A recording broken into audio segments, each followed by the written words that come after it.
Hindi nila kinanta yun. Ano yung mga paborito niyo ng sweet notes? Okay, ano? Ha? Isa-isa lang, dalawa kayo nag-aano dyan eh. Selos? Tama yung mga kasi. Ano ba? Ano? Ano kanta? Oh, kita mo. Oo. Hindi, ako. Anong paborito kong kanta? Tinatanong ko niya, tinuturo ko. Wala namin turo ko sa sarili ko. Anong paborito kong kanta? Island of the... Yan, ang ganda niyan. Yung mga... Nanood ako ng show ng Sweet Notes, pare. Yung babae, kinakumakanta sa Calgary. Yung babae, sabi ng babae, Mimi, naalala mo yung Mimi. Sabi ng lalaki, naalala ko, hindi naman yan yung kanta namin. Di ba? Pagka narinig mo yung Sweet Notes, umaarte yung babae. Yung lola ko, 80 na, gumagano pa kumakanta yung Sweet Notes eh. Sana, babae ko tayong lola mo. Sweet Notes, ibang klase. Di ba? Yung balas ditong puti eh. Tagalog, puro Tagalog yung ano ko eh. Nasa harap siya, nakagano lang siya eh. Baby, what is he saying? What is he saying, baby? Well, always all about you. Guys, maraming salamat. Ako inimbita ko rito na ko sa bayan. Ang bilis ng takbo ko, 150. Nabot lang ako. Tinawagan ako, 4:30. Dumating nga rito, 5 o'clock. 3 huli ako eh. Pag uwi ko, hatid na ako ni Norman eh. 3 huli ako eh. Ang bilis ko eh. You know why I pulled you over? Yes, I know. Sweet Notes kasi. What? Who's Sweet Notes? They're good. Actually, kamukhaan nito yung umuli sa akin eh. How are you doing, sir? Why you're mad at me? How are you doing? I'm good. Like, binabantaan mo ko in the Philippines. Diba? Ang sarap dito sa Canada, no? Guys, enjoyin natin itong buhay natin sa Canada. Matagal na ba kayo rito? Apo! Nakakalungkot din, ano, alam mo. Nakakatakot din umuwi sa Pilipinas. Alam mo, bahala kong tumakbong sa politika. Ayoko na. Kasi yung partidong sinalihan ko, sabi ko, gusto kong tumakbo eh. Marunong ka ba? Ano yun? Marunong ka bang gumawa ng tulay na wala? Hindi ako hindi ka pwede rito. Gusto ko lang naman magtrabaho eh. Hindi ka nga pwede rito. Parang may kotse ka pa 40. Wala, nagtataksi na ako. Hindi ka pwede rito, tama. Hindi ako tumakbo. Diba? So dito tayo sa Pilipinas, dito tayo, no? Ang sarap dito sa Canada. Lahat libre. Pag nagkasakit ka, kahit magpapalit ka ng puso, basta may donor bukas, meron ka puso. Diba? Sa Pilipinas, pag may sakit ka, ma, inuubo ko. Uminom ka ng gin, lagyan mo kalamansi. Dalawang linggo na to eh. Puro gin, walang kalamansi. Dito, pag nagkasakit, ako masang konti lang nararamdaman ko, ma, nasama ng bibi, isang pagkaramdam ko, pati ka. Sabi ko, Doc, I'm not feeling well. Why? My watch told me. My phone watch? Di ba rin tumutulog yung pag madaling araw? Ginigising ako, ang baba ng heart rate ko eh. Sabi ko sa doktor, why? What's the matter? You know, my watch told me that my heart's not beating well. Well, your watch is not accurate. Tama eh, no? Pilipinas, pag nagkasakit ka, boss, nasaksak ako. Boss, nasaksak ako. Saan?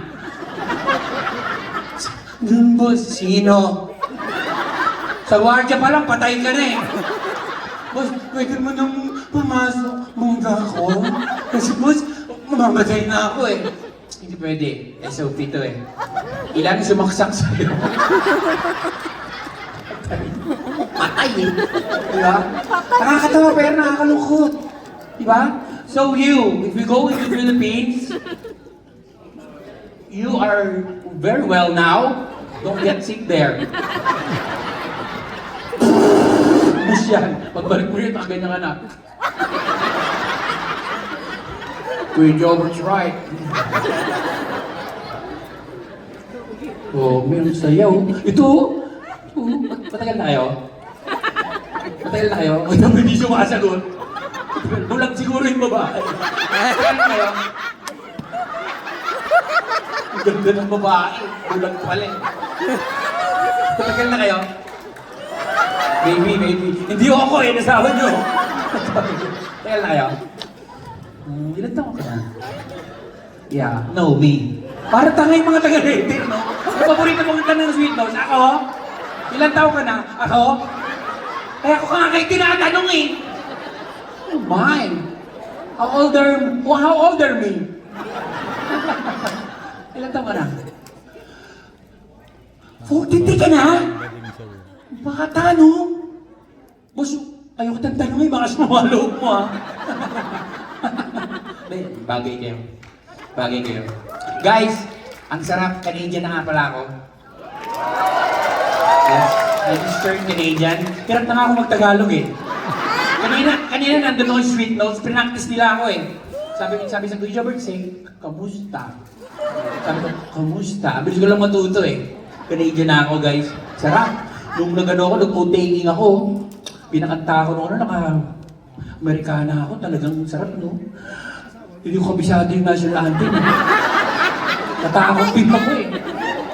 Ang alam ko lang, ang dami namin, 150 kami rin sa screen eh. Sabi ko, oh Canada, our home and native land, hold them up high so clean and bright. Rock so 1, 2, 3, play with us. Good to me. Mali pa yung lyrics ko na. Buti hindi ako tinanong eh, no? You seem so nationalistic. Can you sing it alone?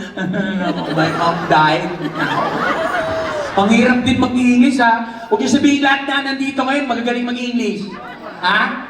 Eh, dito to, aminin nyo. Yung mga Pilipino pa naman, ang yayabang din minsan eh. Pagka nasa mall na eh. Pagka may Pilipino, nag-i-English eh. Pero kanina nagtatagalog, Mare, natikman mo ba yung ano? Where are you doing? Pag may Pilipino, how are you doing? Yeah. Sa Calgary, may katabi akong gano'n sa basketball. Kuya, are you Filipino? Excuse me? Pag tayo, kuya, 2 linggo pa lang dito yan. Hindi na nagtatagalog, may uling pa rito eh. Hindi ka naman mukhang Canadian eh. Diba? Matuto pa rin kayo mag-Tagalog. Doon ka, 30 years old ka na pumunta rito, hindi ka marunong mag-Tagalog. Sige, pako kita dito sa States. How are you doing? Yung mga unang natutunan ko rin yung salita eh, di ba? Hi guys, how are you doing? I'm good, and you? Weather's perfect. Yes, good. Kahit di mo kilala, di ba? Sure, how are you doing? I'm good, and you? Sa Pilipinas, nag-aabang ka jeep, may babae. Miss, kamusta ka? Maya! Patay ka na, huling body mo na yan. Like, how are you doing ka lang ha? Dito lahat ang babait ng tao kasi ang ganda ng sarap ng buhay dito eh, no? Lahat pwede mong kainin. Kung anong kaya mong kainin, kaya niya kainin. Kung nakakakita lang to, kaya niya kainin eh. Bulag eh. Dati kainin daw. Uy, hindi ako yan! Ba't ito kinakain niya? Kaya mong magkaroon ng kotse. Kung ano yung kotse ng iba, kaya mong kotse. Hindi kayo maniniwala. Dumating ako rito. Pagdating ko rito, kumain ako sa labas. Kumain ako sa Tim Hortons. May kasabay akong Pilipino. Sabi sa akin, Kuya Jobert, saan ka punta? Sabi ko, uwi na ako. Ang ganda ng kotse bro, naka-OD. Sabi ko, ikaw, saan ka punta? Papasok pa ako sa panlimang trabaho ko eh. Ang bayat eh. 5 trabaho. Ganda ng kotse, may dumudugo yung bibig eh. Kuya Jobert, bye-bye! Kung gano'n yung kotse ko, mataba pa yung sweet notes eh.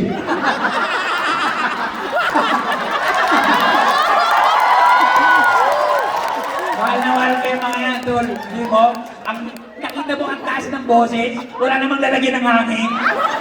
Ang payat pa niya, partida pa yan ha, yung mga kinakagat na yan ha. Ako kaya kong kumanta ng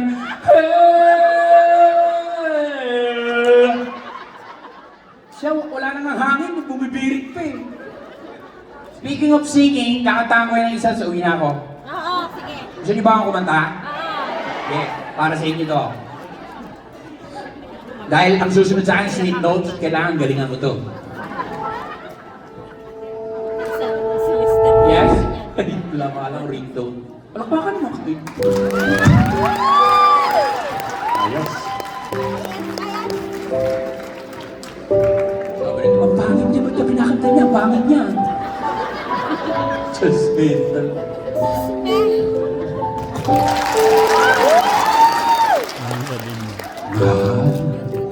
Pangako sa'yo, hindi magbabago.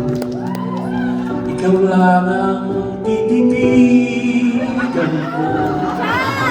Kahit di ka nakikita, naaamoy ka niya. Yung bigote mo pangkiliti sa kanya. Ang pag-ibig na alay sa'yo lamang. Kung kaya giliw dapat mong malaman. Hey! Hindi na ako gano'n pa. Ito lang, di na ako nagdadrugs. Adik din dati.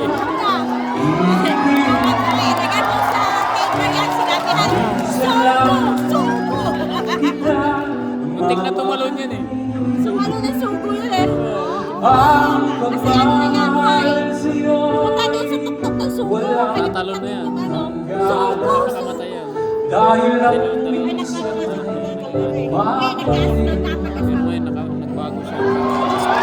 Sabi ng mga why is he so good? Even if it's ugly.